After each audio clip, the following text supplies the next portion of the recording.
So I unfortunately was the cheap freelancer for a very long time. I literally trapped myself as the cheap guy.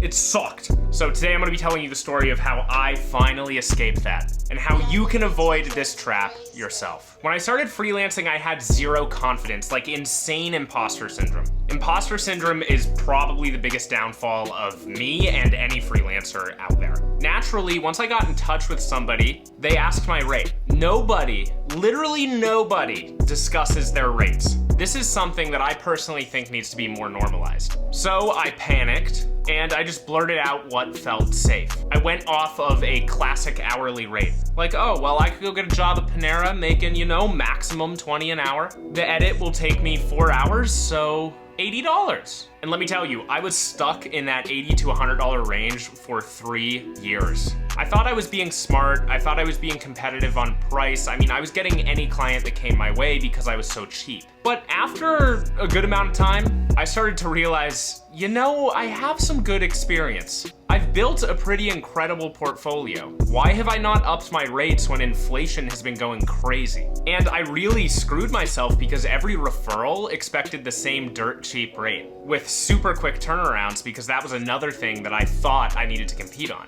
Quick turnarounds, cheap rate. And the worst part was I couldn't raise any of my prices without losing everybody because I set the precedent that I'm the cheap fast guy. So what changed? I did a giant mental shift and realized the people that I want to work with are going to, one, value my work, and through valuing my work, they're going to want to pay me and keep me around. The clients I don't want are going to nitpick everything. They're gonna nickel and dime me, and it's not worth it. So if I up my rates and I lose everybody, that's fine, because these are people that I do not want to be working with in the future. So I upped my rates. I surprisingly did not lose everybody. And again, that was me being a little facetious. It's not surprising. If you up your rates by a reasonable amount, you aren't gonna lose everybody. You may lose some people, but like I just said, they're not worth it. You're not gonna be able to grow with them. Any new clients that came my way, I stopped taking them at my old rates. I actually started highballing them.